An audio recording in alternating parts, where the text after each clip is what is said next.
आप कहीं किसी जिले में जाते हैं तो उसमें एक कार्यक्रम में सीएससी सेंटर का भी दौरा करने का उसमें कार्यक्रम रखें।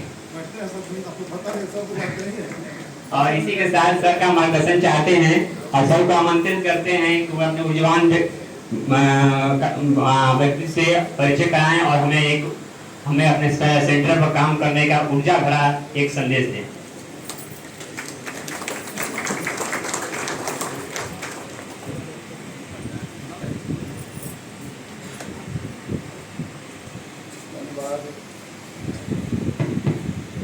धन्यवाद। आज के इस सीएससी के स्थापना दिवस के अवसर पर उपस्थित सीएससी के स्टेट हेड और हमारे छोटे भाई श्रीमान संतोष तिवारी जी, यहाँ उपस्थित हैं स्टेट हेड एचडीएफसी बैंक माननीय श्री अमित झा जी, हमारे साथ हमारे सामाजिक और राजनीतिक कार्यकर्ता बड़े भाई श्रीमान विजय चौधरी जी उपस्थित हैं। यहाँ सभी सहयोगीगण, सामने बैठे हुए लगातार सामाजिक क्षेत्र को मजबूत करने वाले इस देश की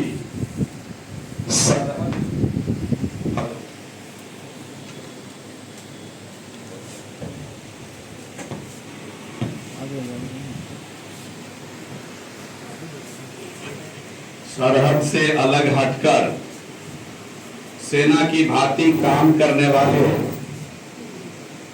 हमारे देश के सभी वीएलई, देश भर के 4 लाख से अधिक वीएलई को भी मैं देश के काम में लगे हुए, देश समाज सेवा में लगे हुए इन सभी वीएलई का इस अवसर पर हार्दिक अभिनंदन करना चाहते हैं। उपस्थित है मानवर गौतम पांडे जी, आज इस स्थापना दिवस के अवसर पर उपस्थित है श्रीमान जितेंद्र चौबे जी और सभी छायाकार एवं पत्रकार बंधुगण। संतोष जी अक्सर वीएलई के काम से वीएलई को लेकर के जितना मेहनत करते हैं बिहार के अंदर, हम समझते हैं कि इतने सीरियस स्टेट हेड बहुत कम जगह होगा, बहुत कम राज्यों में होगा।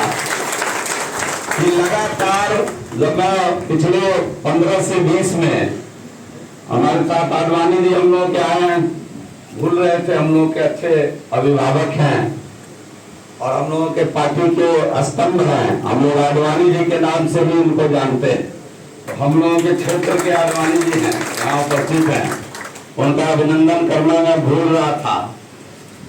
तो संतोष जी अक्सर चिंतित रहते हैं कि किस प्रकार वीएलई की व्यवस्था बढ़े, वीएलई का काम बढ़े, वीएलई का नाम बढ़े। और मैं भी देख रहा था वीडियो, एक बहन की बात मुझे बहुत अच्छी लगी कि हम किसी के काम आ रहे हैं, हम संसाधनों का प्रयोग करते हुए समाज को मजबूत तो कर ही रहे हैं, अपने को मजबूत कर ही रहे हैं, खुद को आत्मनिर्भर बना रहे हैं और साथ ही साथ हम समाज के काम आ रहे हैं। ये एक बड़ी विशेषता है आज वीएलई में, बड़ी विशेषता है। और अभी तो अगर देखा जाए तो 2009 में इसकी शुरुआत कर दी गई थी और यहाँ बैठे सभी मित्रों को पता है। मैं वीएलई और इसके इतिहास में नहीं जाना चाहता हूँ, सीएससी के इतिहास में मैं नहीं जाना चाहता हूँ, लेकिन कॉमन सर्विस सेंटर की शुरुआत 2009 में की गई थी और 9 से लेके 14 तक अगर देखा जाए तो 9 से लेके 14 तक इस देश में केवल 80,000, लगभग 80,000 सीएससी इस देश में आए थे और आज 4 लाख से अधिक कॉमन सर्विस सेंटर इस देश के अंदर है। तो अगर आप तुलनात्मक रूप से देखेंगे तो सीएससी खोल देना, ऑफिस की भीड़ को सीएससी में ले जाना, ब्लॉक में आने वाले व्यक्ति को गांव तक रोकना, गांव से निकलकर ब्लॉक आने वाले व्यक्ति को पंचायत में रोकना और सभी प्रकार के सामाजिक सुरक्षा से संबंधित चीजों को कॉमन सर्विस सेंटर के माध्यम से निपटा देने की जो अच्छी मंशा लेकर के इसको खोला गया था 2009 में, वो अच्छे मंसूबे से इसको बढ़ाया नहीं गया। तभी परिणाम रहा कि 2009 से लेकर के 2014 तक है, इस देश में कम से कम इसी दरमियान 4 लाख से अधिक कॉमन सर्विस सेंटर खुल जाना चाहिए था। सरकार ने इसको खोला, लेकिन सरकार की नियत पब्लिक को सुविधा, सहजता और सुलभता से पहुंचे, इस प्रकार की नियत कहीं ना कहीं उस सरकार में नहीं थी। मैं धन्यवाद देना चाहता हूं देश के यशस्वी प्रधानमंत्री जी आदरणीय नरेंद्र भाई मोदी जी को, कि जिन्होंने डिजिटल इंडिया को साकार करने का काम किया। और जरा याद करिए, आप सभी लोग साक्षी हैं, हम तो देख रहे हैं। अरे वो माइक ठीक हो जाए तो दे दीजिए, कुछ जरूरी बात करनी है। ये आवाज मुझे लग रहा है कि बीच में, देखो भाई उसका बैटरी बदल जाने से ठीक हो जाएगा।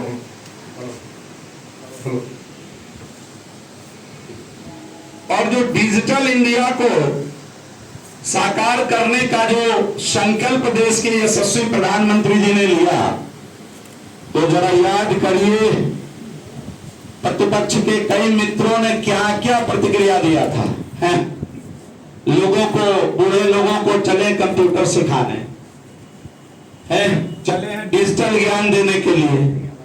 इस प्रकार की कई प्रतिक्रिया देश के सरकार को और यशस्वी प्रधानमंत्री जी को सुनने को मिला, लेकिन उन्होंने सीएससी के ऊपर भरोसा रखा, अपने बीएलडी के ऊपर भरोसा रखा, और लगातार, दुर्भाग्य है पता नहीं क्या इन कार्यक्रमों में माइक से क्या एलर्जी होती है भाई। इतना खर्चा करते हैं, अच्छा माइक रखना चाहिए, संवाद ठीक से हो सके। हम तो कुछ समझने के लिए आए हैं, केवल बोलने के लिए नहीं आए हैं। कुछ आपकी बात भी मुझे समझनी थी। आज हम संवाद करने आए थे कि आईपी में हम और क्या करें। मेरे पास आईपी है, मैं किस प्रकार आपके सहयोग में खड़ा हो सकूं, मैं लेबर रिसोर्सेज से आपको क्या मदद कर सकता हूं। कुछ लीजिए ना हमसे, केवल बात करना तो आप जान ही रहे बीएलई क्या क्या कर रहा है। आप सबको मालूम है आप क्या कर रहे हैं, कितने बीएलई है ये भी मालूम है, बीएलई कर क्या रहा है ये भी मालूम है। तो ये बताने में थोड़े आया हूं, इसके लिए तो संतोष जी काफी है। और ये बैंक के आदरणीय झा साहब आए हुए हैं, स्टेट हेड है एचडीएफसी के। हम तो इनको कहने वाले हैं कि साहब आप तो गोल्ड लोन पर भी पैसा देते हैं और बीएलई को ही पावर दे दिया सीएससी को, लेकिन पैसा कम देते हैं, उसको थोड़ा बढ़ाइए ना, उसको बढ़ाइएगा तो गांव में लोग साहूकार के यहाँ नहीं जाएंगे। आपकी जो इस व्यवस्था है, बैंक पर तो सबको भरोसा है, और आपने तो सरकारी बैंक के बराबर का नाम स्थापित कर लिया है आज के दिन में। तो आपकी डिग्निटी पर किसी को क्वेश्चन मार्क है क्या? बस जरूरत है ना थोड़ा पैसा बढ़ा दे। गोल्ड लेके जो लोग आता है और वैल्यू कराता है और धीरे से गोल्ड समेट के भाग जाता है। होता हम तो गांव के लोग हैं, ग्रामीण परिवेश के लोग हैं, गांव की जरूरत को समझते हैं। और गोल्ड लेके कोई तभी घर के बाहर निकलता है, कोई महिला निकलती है, निकलने देती है अपने पति को जब भयंकर जरूरत वाला काम हो, है ना ऐसा भयंकर जरूरत। जब कभी कोई रास्ता, सभी रास्ते जब बंद हो जाते हैं, तो हिंदुस्तान के लोगों ने विशेष व्यवस्था रखा हुआ है, जमा पूंजी जिसको कहते हैं मूल रूप से, तब गोल्ड लेके लोग निकलते हैं। और जब वैल्यू कराने जाते हैं, उनके सासू माँ ने बताया कि इतने का है, और जब वैल्यू कराने जाती है वो समझा के भेजती हैं कि देख ले तो रुपया के चीज है, जाके ठेक ले। सबको लगता है कि इसका पति थोड़ा भोला भाला है, सीधा होता है, जा रहा है गोल्ड लेके, कहीं ऐसा नहीं हो कि 50,000 के गोल्ड में उसको 30,000 दे। तो जब वैल्यू जब कराता है तो आपके बैंक वाले वैल्यू कम लगाते हैं, लोग वहां से फिर साहूकार के चपेटे में जाके फंस जाते हैं। तो हम तो आग्रह करेंगे आपसे, क्योंकि आप स्टेट हेड हैं, इस नाते आपको कहा जा सकता है ये बात। आपकी जगह कोई और होता तो शायद मैं नहीं करता ये। अब देखिए आपकी कितना जोर से लोगों ने ताली बजाया है, इसका मतलब है कि मन की बात, इनके मन की बात मैंने आपसे कह दी है, इसलिए इन्होंने ताली बजाकर मेरा समर्थन किया। तो आप देखिए कि है क्या। के जो यशस्वी प्रधानमंत्री जी हैं, 14 से लेकर के लगातार आप अगर देखें, जरा भाई इधर से हट जाओ, आंखें चार होने दो तो बातें नजदीक तक पहुंचेगी, और बीच में तुम ही खड़े रहोगे तो इधर आ जाओ उधर आ जाओ, पीछे के लोगों को देखने दो। अब है क्या कि 80,000 से 4 लाख केवल 8 वर्षों में अगर पहुंचा दिया जिस प्रधानमंत्री जी ने, हम समझते हैं कि उनके संकल्प जो है वो संकल्प सिद्धि की तरफ बढ़ रहा है। और कहीं ना कहीं जो सीएससी के लिए उन्होंने सपना देखा था कि सीएससी राष्ट्र की जो व्यवस्था है, जो देश की व्यवस्था है, जो ग्रामीण स्तर पर जो बुनियादी सुविधा अपने आम आवाम को दिया गया है, उस सुविधा को सीएससी के माध्यम से हम हर एक समाज के अंतिम व्यक्ति तक पहुंचा सकते हैं। और मैं देख रहा था वीडियो में, आप देख रही होंगी कि काम करने वाली भी जो 2-3 बहनें दिखी हैं, उस समाज के अंतिम पौरान की बहनें हैं और समाज के अंतिम व्यक्ति तक लाभ पहुंचा रही है। इस उत्तम काम को सरकार समाज के अंतिम व्यक्ति तक सीएससी के माध्यम से पहुंच रहा है। आप सरकार के ध्वजवाहक हैं, आप सरकार के ध्वजवाहक के रूप में काम करते हैं।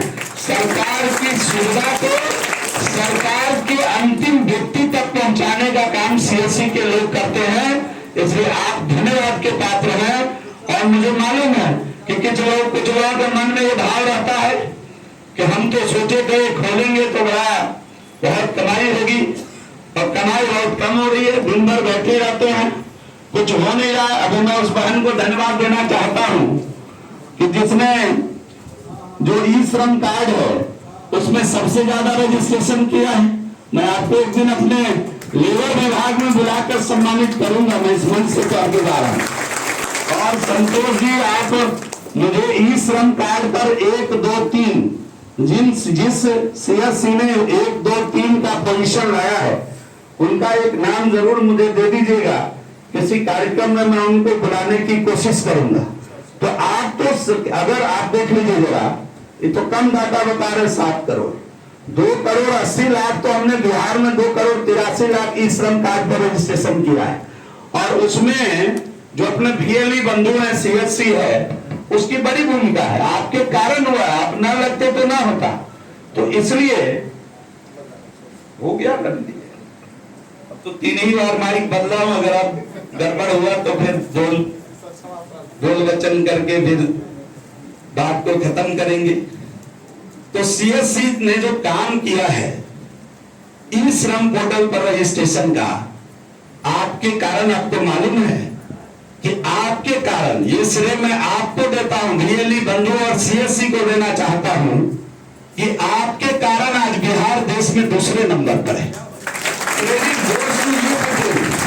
आपने जो मेहनत किया है अपनी अपनी जगह पर बैठकर, हमारे लेबर इन्फोर्समेंट ऑफिसर के साथ, LS के साथ, लेबर सुपरिटेंडेंट के साथ जगह जगह पर जाकर अपने सिस्टम को लगा करके, और जिस प्रकार से समाज के जो असंगठित क्षेत्र के भाई हैं अपने, उनको रजिस्टर्ड करने का काम आपने किया है इस श्रम पोर्टल पर, उसके कारण आज बिहार पूरे देश में दूसरे स्थान पर है। और यह मैं बड़े ही जिम्मेदारी के साथ कहता हूं कि यह क्रेडिट आपको जाता है। अगर आप ना होते तो बिहार इस स्थिति में नहीं होता। मेरे पास कोई और दूसरी व्यवस्था नहीं थी। डायरेक्ट अगर जो रजिस्ट्रेशन हुआ है अन्य राज्यों की तुलना में हम लोगों के यहाँ कम हुआ है। आपने ही 90% से अधिक रजिस्ट्रेशन करने का काम किया है। लेकिन साथ ही साथ मैं एक आग्रह भी करूंगा कि अभी भी दूसरे नंबर पर तो हम हैं पूरे देश में, लेकिन अभी भी हम अपने टारगेट से कुछ पीछे चल रहे हैं। तो टारगेट से जो पीछे चल रहे हैं, तो आप जितने लोग यहाँ आए हैं, जब जाइए तो एक बार और हिम्मत करिए, एक बार और। हम तो पूछते हैं, कई बार आते हैं लोग मिलने सीएससी के, तो मैं पूछता हूं तो कहते हैं कि अब तो कोई बचने नहीं किया है, अब किसको कर दे। तो गलत व्यक्ति को नहीं करना, ऐसा नहीं कि जो साधन संपन्न है। देखिए, ये भी आपकी जिम्मेदारी है कि किसी और का हक कोई और न खा जाए। जो असंगठित क्षेत्र में काम करने वाले बंधु हैं, दीदी है, उसका रजिस्ट्रेशन करना है। तो एक बार और ऐसे लोगों को सर्च आउट करना है अपने अपने पंचायतों में कि कोई छूटे हुए तो नहीं है। कोई जीविका की दीदी छुपी हुई तो नहीं है, कोई आशा तो नहीं छूट गई है, कोई आंगनबाड़ी केंद्र की सेविका सहायिका तो नहीं छूट गई है। उन सभी में एक बार घूम करके उनको मैसेज दे करके एक बार और एक हफ्ते का ड्राइव चलाइए, एक ड्राइव चलाइए एक हफ्ते का। हम आग्रह कर रहे हैं आप लोगों से कि एक ड्राइव चलाइए। और ये जो 3 जो टोटल में टॉप किए हैं, अगर कोई आपके पास कैलकुलेशन हो कि एक हफ्ते की ड्राइव कब से चलेगी, हम तो कहते हैं आज स्थापना दिवस है, आज से लेकर के 10 दिनों की एक ड्राइव चला दीजिए छोटे फूटे लोगों के लिए। और इस 10 दिन में जो 1, 2, 3 आते हैं, इस 10 दिन का केवल हम उनको भी अलग से पुरस्कृत करेंगे। जो इसमें टॉप करेंगे इस 10 दिन में, उनको भी हम अलग से पुरस्कृत करने का काम करेंगे। तो इस प्रकार का जो आपका सहयोग है, वो एक बार हम चाहते हैं कि हम लोग जितने टारगेट में पीछे हैं, उसको किस प्रकार आपके सहयोग से हम प्राप्त करें। और अभी कह रहे थे संतोष जी, तो लेबर डिपार्टमेंट जो है अभी तो BOCW है, उसका रजिस्ट्रेशन का काम हम देने जा रहे हैं आप लोगों को। और भी चीजें मुझे लगता है कि जितनी सरलता और सहजता से CSC में लोग जाते हैं, चले जाते हैं, उनको मालूम है कि हमारे गांव के चौक पर CSC है, हमारे पंचायत के चौराहे पर CSC है, बड़ी सरलता के साथ सुलभ है CSC। ये देश के यशस्वी प्रधानमंत्री जी का देन है। और हम जब वहां पहुंचते हैं तो बड़े आसानी से उनका काम कर सकते हैं। तो मुझे ऐसा लग रहा है कि जो लेबर विभाग है, लेबर रिसोर्सेज डिपार्टमेंट है, उस डिपार्टमेंट के कामों को इंटीग्रेट करके किस प्रकार से आपके जिम्मे आए, एक बार मैं अधिकारियों के साथ बैठ लेता हूं और उसकी विधिवत प्लानिंग करके क्या हो सकता है उसको करते हैं। आपको भी चिंता रहती है कि हमारी थोड़ी सी आमदनी और बढ़नी चाहिए, लेकिन मुझे ऐसा लगता है कि जितना काम अभी CSC को दिया गया है, आप सभी काम में इंटरेस्ट नहीं ले रहे हैं। अब तो सखी पैसा बांट रही है, तो सभी काम में आप इंटरेस्ट नहीं लेते हैं, जोर नहीं लेते हैं। मैत्री सेनगुप्त ने लिखा है कि नर हो, क्या हो, नर, नम आदमी हो, मनुष्य में आए हो, तो नर हो न निराश करो मन को, कुछ काम करो, कुछ काम करो और जग में रहकर कुछ नाम करो। मैत्री सेनगुप्त ने लिखा है इसको। तो घबराइए नहीं, आप आदमी बन के आए धरती पर बेहतरीन, और इस धरती के जिंदा भगवान अगर कोई है तो आपके माता पिता, जिन्होंने इतनी सुंदर धरती दुनिया आपको दी है, जिस पर मनुष्य सभी प्रकार के संसाधनों का प्रयोग करके रंग से राजा हो सकता है। और इसके सैकड़ों प्रमाण इस धरती पर है, 1-2 प्रमाण नहीं है, सैकड़ों प्रमाण है। इसी पटना की धरती पर कभी लोहे लक्कर की छाट उठाकर खरीदने वाला व्यक्ति आज दुनिया के 50 अमीर में शामिल है, इसी पटना। और 72 तक इसी पटना में वो रहते थे, पटना सिटी में। इसलिए मन में एकदम बुलंदी रखिए और जितनी सुविधा है अधिक से अधिक किसी भी नए काम को करने में शुरू में परेशानी आती है कि नहीं आती, मुझे बता दीजिए। आती है। आपके छोटे बच्चे हैं, किसी के छोटे बच्चे होंगे 3 साल के, 4 साल के, या नहीं होंगे, बड़े हो गए होंगे, तो जरा चिंता करिए 3 साल वाले बच्चे का। उसको जब स्कूल लेकर जाते हैं तो क्या क्या ड्रामा करता है, चिपक जाता है, नहीं जाएंगे, स्कूटर से नहीं उतरता है, मोटरसाइकिल पर चढ़ के घूमने में तब तक तो रहेगा, जब उतार के स्कूल में रखने लगेगा तो लिपट के नीचे से पांव में लिपट जाएगा, छोड़ेगा नहीं। होता है कि नहीं होता है?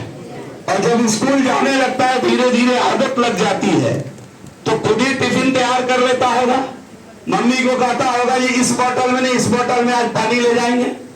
तो धीरे धीरे उसका मन उसके काम में जब लगने लगता है तो वो काम में रमता है, तो उसको आनंद की अनुभूति होने लगती है और उस काम को आगे करने लगता है सरलता के साथ।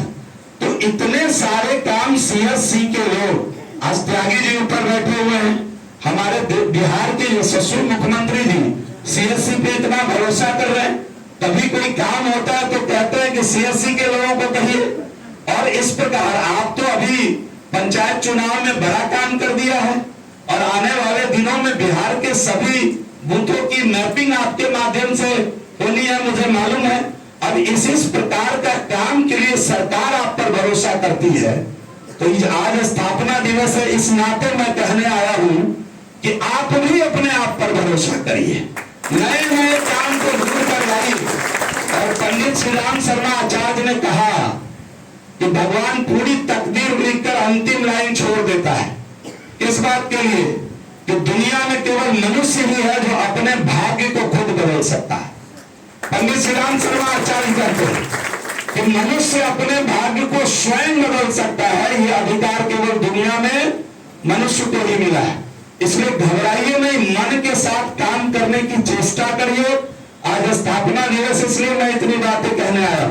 और दिनकर ने तो लिखा है, राष्ट्रकवि दिनकर ने, कि वसुधा का नेता कौन हुआ, भूखंड विजेता कौन हुआ, नव धर्म प्रणेता कौन हुआ, अतुलित यश क्रेता कौन हुआ। 2 लाइन में जवाब दिया उन्होंने कि जिसने न कभी आराम किया, जिसने न कभी विघ्नों में रहकर काम किया, विघ्नों में रहकर काम किया। तो विघ्न जब आए तो समझ जाइए कि उसके बाद सफलता है, और सफलता के बाद एक ही शब्द है, उसका नाम है सफलता।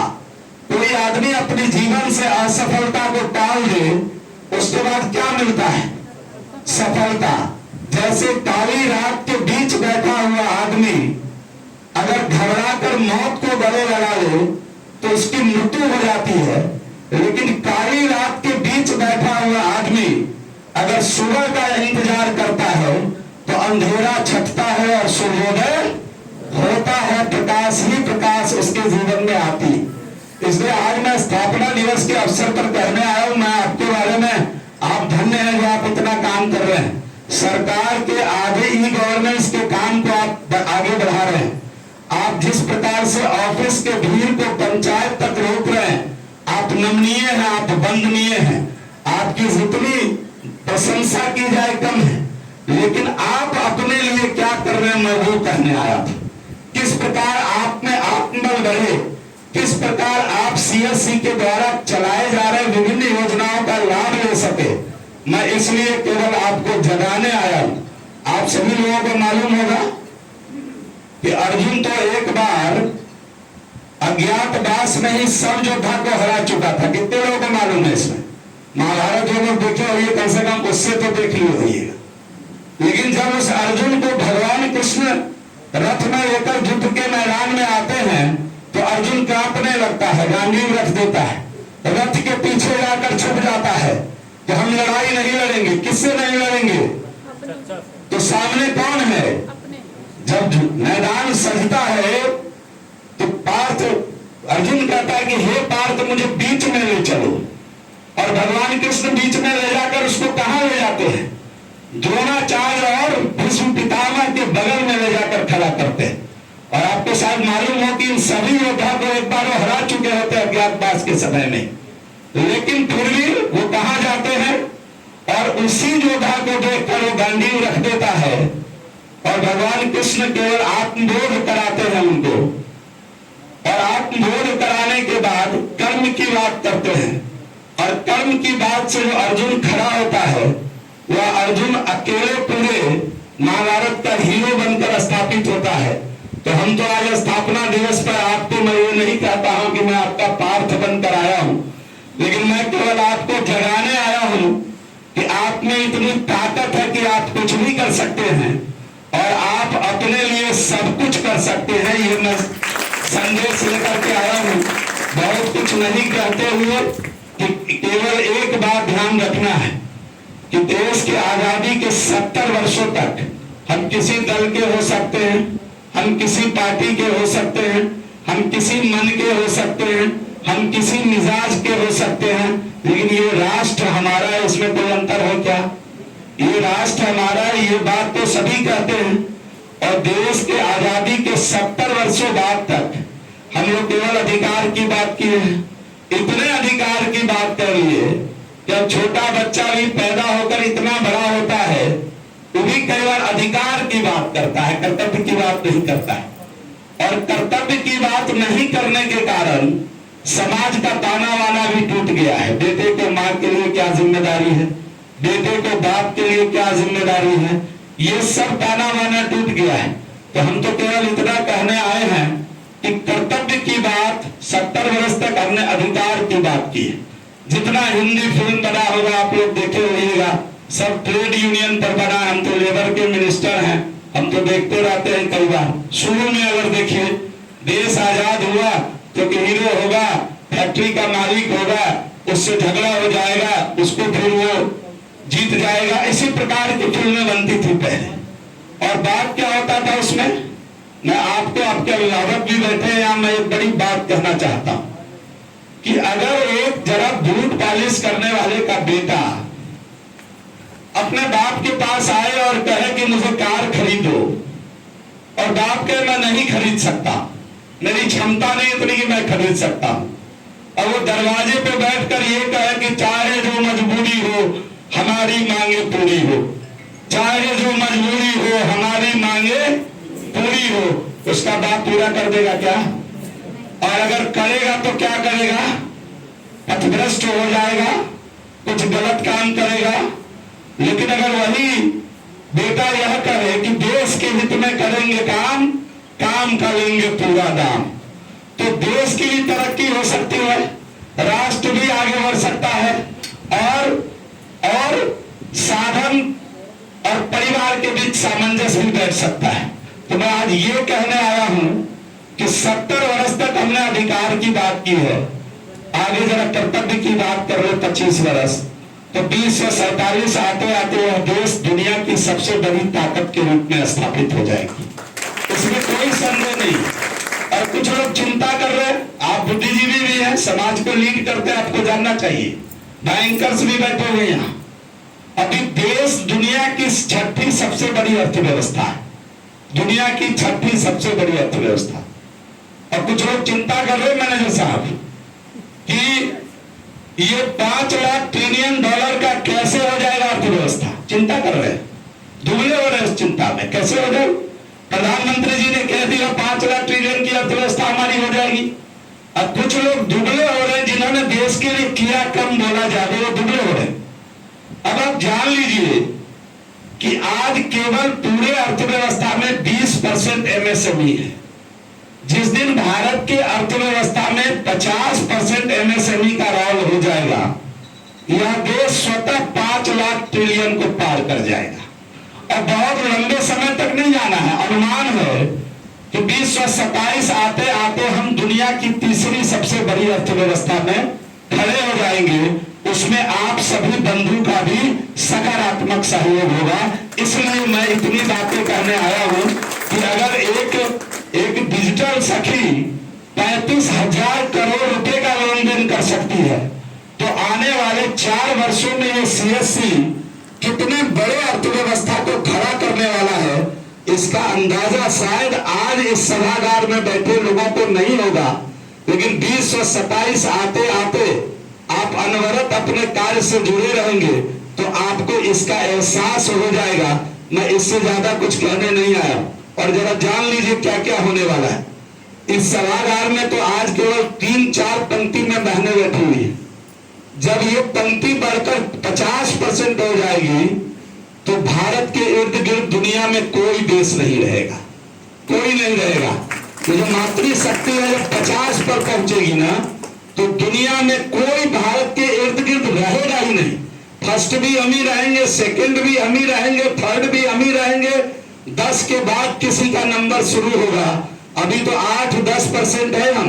इसी सभागार में देख लीजिए तो शायद अगर पूरी गिनती हो जाए तो 2% निकलिएगा, लेकिन जब ये 50% हो जाएगी, मैं केवल 20% की बात कहता हूं कि 20-30% अगर हो जाएगा तो हम दुनिया की सबसे बड़ी ताकत में आ जाएंगे। और 50 में अगर जब हम आ जाएंगे तो 1 से 10 तक हम ही रहेंगे, उसके बाद नंबर किसी का 11वें से शुरू होगा। ये मैं दावे के साथ कहकर आज आपके स्थापना दिवस के अवसर पर जाना चाहता हूं। आप सभी को बहुत बहुत शुभकामना, आप सभी के उज्जवल भविष्य की मैं कामना करता हूं, यह कहते हुए कि गीता ने कहा कि धर्म मम, धर्म मेरा कर्तव्य है, कर्तव्य मेरा धर्म है। इसी संदेश के साथ कि आप जिस काम में लगे हैं वह काम आपका धर्म है और वही धर्म आपका कर्तव्य है। एक छोटी सी बात जो पूरे गीता के सार में कहा गया कि धर्म मम, इसी संदेश के साथ मैं आप सभी मनुष्य रूप में उपस्थित प्रभु को प्रणाम करते हुए, स्त्री रूप में उपस्थित सभी देवियों को प्रणाम करते हुए मैं अपनी वाणी को विराम देता हूं। बहुत बहुत धन्यवाद।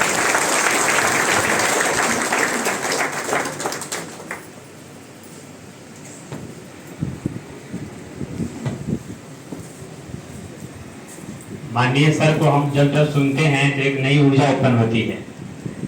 जब आपके जैसा विभाग और साथी हो तो हम लोग कोई सा भी उसे जीत सकते हैं। सर को आप सभी यहाँ पर आए, बहुत बहुत धन्यवाद। इस धन्यवाद को हमें कई रूपों में सहयोग, जब फील्ड में जाते हैं तो कई रूपों में हमें सहयोग देते हैं। हमारे मुदित कुमार सर को मैं आग्रह करता हूँ कि सभी हमारे जो अतिथि आए हुए हैं उनका धन्यवाद ज्ञापन से स्वागत करेंगे।